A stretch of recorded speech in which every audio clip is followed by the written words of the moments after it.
দেশৰ সন্মানীয় গৃহমন্ত্ৰী অমিত শ্বাহ ডাঙৰীয়াই আজি যিখিনি কথা ক'লে সেই কথাখিনি আপোনালোকে সঁচাকৈ শুনিব খুজিছিল নে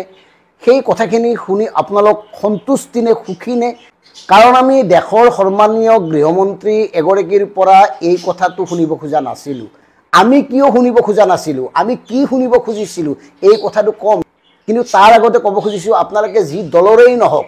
এগৰাকী অসমীয়া হিচাপে কথাটো ভাবক গৃহমন্ত্ৰী অমিত শ্বাহ ডাঙৰীয়াই যিবোৰ কথা ক'লে সেই কথাবোৰটো আমাৰ মুখ্যমন্ত্ৰী ডক্টৰ হিমন্ত বিশ্ব শৰ্মা ডাঙৰীয়াই কৰিয়েই আছে অবৈধ বেদখলৰ উচ্ছেদ বা গৌৰৱ গগৈ সমালোচনা বা ৰাহুল গান্ধীৰ সমালোচনা এই কথাবোৰটো আমাৰ ডক্টৰ হিমন্ত বিশ্ব শৰ্মা ডাঙৰীয়াই প্ৰতিদিনেই কৰি আছে গতিকে এই কথাবোৰ ক'বলৈ অসমলৈ নাহিলেও হ'লহেঁতেন গৃহমন্ত্ৰী ডাঙৰীয়া কাৰণ গৃহমন্ত্ৰী ডাঙৰীয়া যেনেকৈ চৰকাৰী ভ্ৰমণসূচী লৈ অসমলৈ আহিছে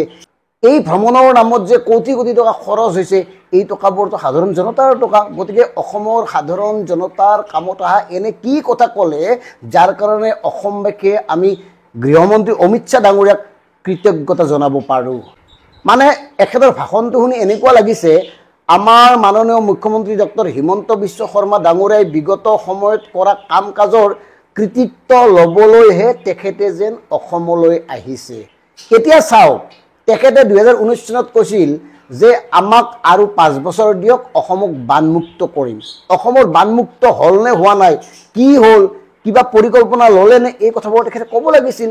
তেখেতে কৈছিল যে ন্যায়াধীশ বিপ্লৱ শৰ্মা ডাঙৰীয়াৰ যি প্ৰতিবেদন আছিল সেই প্ৰতিবেদনৰ দাড়ি কমা এডালো সলনি নকৰাকৈ ৰূপায়ণ কৰিব কি পৰ্যায়ত আছে এই কথাবোৰ ক'ব লাগিছিল তেখেতে ক'ব লাগিছিল ইনাৰ লাইন পাৰ্মিটৰ কথা তেখেতে ক'ব লাগিছিল যে নগাৰ যি আগ্ৰাসন নগা আৰু অসমৰ যি সীমা বিবাদ সেই সীমা বিবাদক লৈ গৃহমন্ত্ৰী হিচাপে কিবা এটা বক্তব্য দিয়া উচিত আছিল তেখেতে অসমক সৰ্বতোপ্ৰকাৰে সুৰক্ষিত কৰাৰ কথা ক'ব লাগিছিল পৰিকল্পনাৰ কথা ক'ব লাগিছিল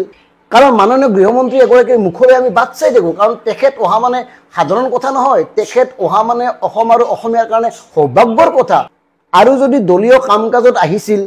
বা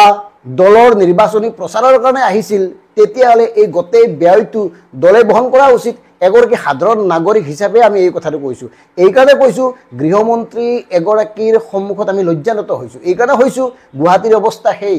কালি গৃহমন্ত্ৰীগৰাকীক বিমানবন্দৰৰ পৰা ৰাস্তা সলনি কৰি লৈ যাবলগীয়া পৰিৱেশৰ সৃষ্টি হৈছে কিয় হৈছে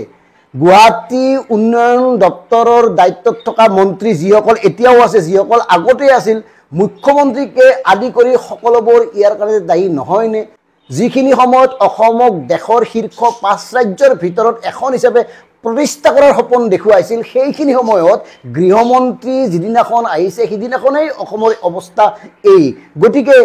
এই কথাবোৰ লুকুৱাই ৰাখি গৃহমন্ত্ৰী এগৰাকীক অন্য কথাবোৰ যদি কোৱা হৈছে এয়া ভুল কথা এয়া বেয়া কথা হৈছে কাৰণ অসমখন সুৰক্ষিত হ'ব লাগে অসমৰ উন্নয়নৰ স্বাৰ্থত অসমৰ সঁচা কথাবোৰ তেখেতক জনোৱা উচিত এতিয়া চাওক মুখ্যমন্ত্ৰী ডাঙৰীয়াই ইমান বছৰ কৈ আছিল যে দেশৰ 5খন ৰাজ্যৰ মাজত প্ৰতিষ্ঠা কৰিব অসমক কিন্তু তাৰ বিপৰীতে শেহতীয়া তথ্যমতে দেশৰ 28খন আপোনাৰ ৰাজ্যৰ ভিতৰত 25 নম্বৰত আছে শিক্ষা স্বাস্থ্য খণ্ড আছে 26 নম্বৰত শূন্য ক্ষুধাৰ ক্ষেত্ৰত আছে 22 নম্বৰত এনেকৈ যদি অসমখনক আমি 5 নম্বৰ কৰিব খোজো এয়া গকাত ফাকি নহয়নে সেইকাৰণে আপোনালোকক সুধিছোঁ গৃহমন্ত্ৰী এগৰাকীৰ পৰা আজি যিবোৰ কথা কৈছে সেই কথাবোৰ শুনিবলৈ আপোনালোক ইচ্ছুক আছিল নে অসম আৰু অসমীয়াক অনাগত সময়ত সৰ্বতোপ্ৰকাৰে চাৰিওফালৰ পৰা সুৰক্ষিত কৰাৰ কাৰণে কেতবোৰ ব্যৱহাৰিক আঁচনিৰ কথা তেখেতে ঘোষণা কৰিব নালাগিছিল নে তেখেতসকলে 19ত কিবা কয় 16ত কিবা কয় 24ত কিবা কয় কেৱল কৈয়েই থাকিল কৈ থকাত বাহিৰে কি কৰিলে এই কথাবোৰতো একো নহ'ল এই কথাবোৰতো আলোচনা নহ'ল কেৱল গালি গালি গালি বিৰোধী সমালোচনা কাৰোবাৰ সমালোচনা কৰক সংবাদমেলতো সমালোচনা কৰিব পাৰে কিন্তু অসমৰ পঞ্চায়ত প্ৰতিনিধিৰ সন্মুখত অসমবাসীৰ সন্মুখত এই কথাবোৰ কোৱা উচিত নহয় এইকাৰণে উচিত নহয় এগৰাকী গৃহমন্ত্ৰীয়ে কোৱা উচিত নহয় বহুত হ'ল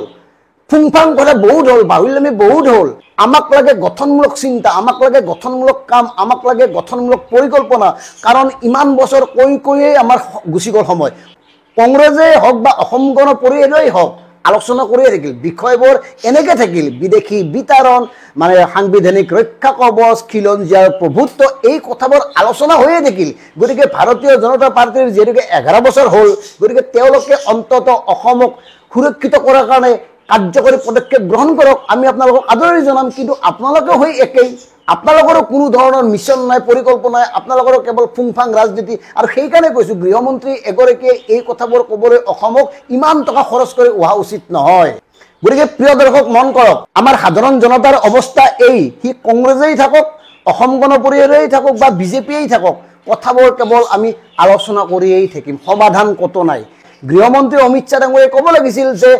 অসম আৰু বাংলাদেশৰ যি সীমান্ত সম্পূৰ্ণৰূপে চিল কৰা হ'ব, এতিয়ালৈকেতো সম্পূৰ্ণৰূপে চিল কৰা হোৱা নাই। গতিকে এই কথাবোৰ কোৱা উচিত নাছিল নে? মুখ্যমন্ত্ৰী ডাঙৰীয়াই যিবোৰ কাম কৰি আছে আমি